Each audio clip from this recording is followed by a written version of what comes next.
Olá, meu nome é Matheus. Eu vou apresentar sobre os ensaios de tração realizados em um aço 1045 em duas condições: a de laminada quente, nesse caso, e a de temperada e revenida a 500 graus Celsius, como nesse caso. Com o ensaio de tração, ele disponibiliza os dados de deformação em milímetros e força em newtons para cada momento em segundos desses. E só que para analisar as propriedades mecânicas com a curva de engenharia, é necessário transformar deformação em milímetros para deformação específica e força em newtons para tensão, através dos dados do corpo de prova, que é L0 de 50 milímetros, de área inicial de 78,54 milímetros, para um corpo de prova de diâmetro inicial de 10 milímetros. Com isso, transforma-se aqueles dados em tensão específica, em deformação específica e tensão em megapascal, dessa tabela aqui, e a partir dessa tabela monta-se esse gráfico da curva de engenharia. E algumas propriedades mecânicas são possíveis calcular a partir dessa curva, tal como o alongamento total, que é a soma do alongamento uniforme, que é até o início da estricção, e o alongamento não uniforme, entre aspas, até a ruptura, a partir da estricção. O alongamento total, nesse caso, é a soma de 12% do uniforme mais 12,26% a partir do início da estricção, o total totalizando em 24,26% de deformação. E dando uma ampliação na região da curva de deformação heterogênea, que é a partir do início da estricção, define-se aqui que o limite de resistência à tração, que é o ponto mais alto da curva, é aproximadamente 750 megapascal. Aqui é o início da estricção. Aqui. E o limite da ruptura é aproximadamente 608 megapascal, que é o fim da curva. E, dando uma ampliação também na região elástica da curva, é possível calcular algumas outras propriedades, tal como o limite superior e inferior de escoamento, nesse caso, que tem a banda de Luders, e o alongamento do escoamento. O limite superior dá 487,5 megapascal, aproximadamente, e inferior é aproximadamente 462,5 megapascal.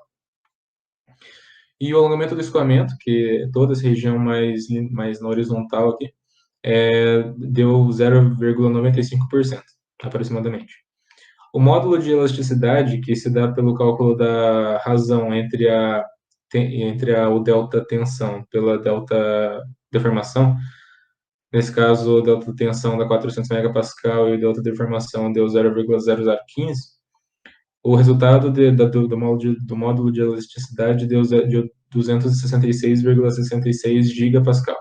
E com esses dados é possível calcular o módulo de resiliência, que é a área abaixo da linha da região elástica aqui, que é a tensão de proporcionalidade, que nesse caso ele coincidiu com o limite superior de escoamento, ao quadrado, dividido pelo dobro da deformação, pelo dobro do módulo de elasticidade.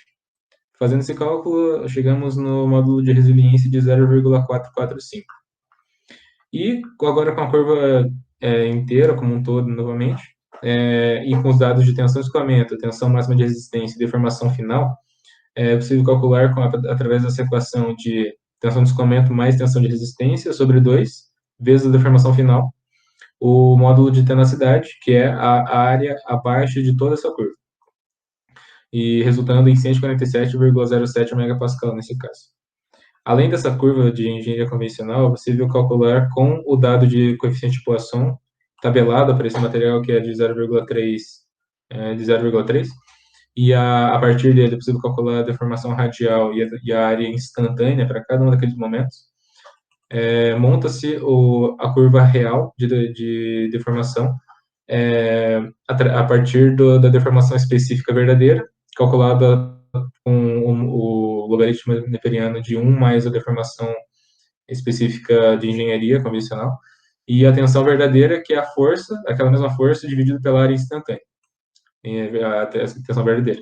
E com esses dados é possível montar esse gráfico da tensão verdadeira até o início da estricção, que a partir daí nós não temos os dados da deformação da área de empescoçamento para continuar essa curva até o limite, até a ruptura.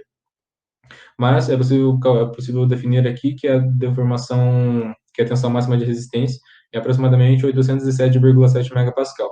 É um pouco superior à tensão à curva convencional. E, muito bem, para a segunda condição, que é a temporada revinida a 500 graus Celsius, com a mesma linha de raciocínio da transformação desses dados em deformação específica e tensão em megapascal, constrói-se esse gráfico da curva de engenharia também.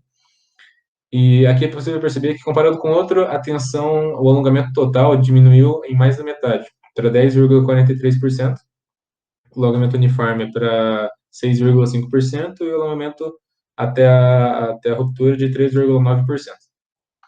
E dando essa ampliação na deformação, na área de deformação heterogênea, é possível definir aqui que a tensão máxima de resistência é aproximadamente 693 megapascal, que é o início da fricção, e o limite de ruptura, a tensão é aproximadamente 478 megapascal, que é onde onde a linha cessa.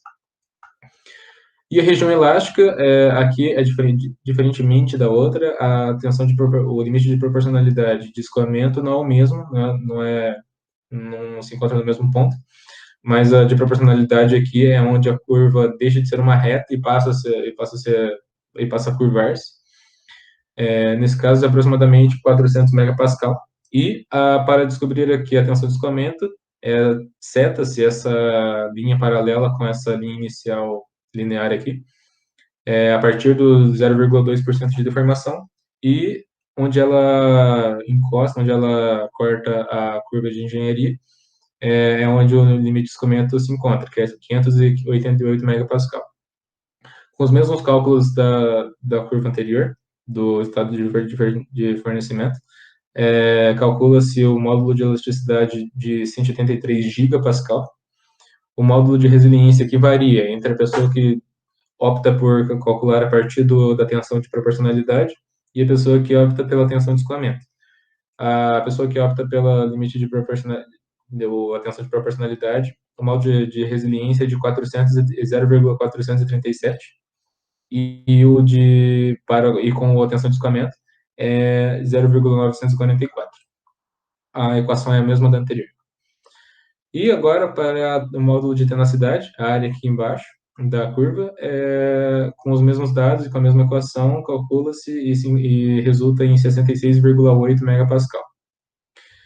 E também com o coeficiente de Poisson, perdão, e com a deformação no sentido radial e a área instantânea para cada um daqueles momentos, monta-se aqui também a curva real, o gráfico com a curva real, e com o mesmo problema, não é possível projetar essa curva até o limite de ruptura, pois não temos a informação da deformação do pescoço no corpo de prova, mas a tensão máxima de resistência aqui é 719, um pouco superior à da curva de engenharia convencional.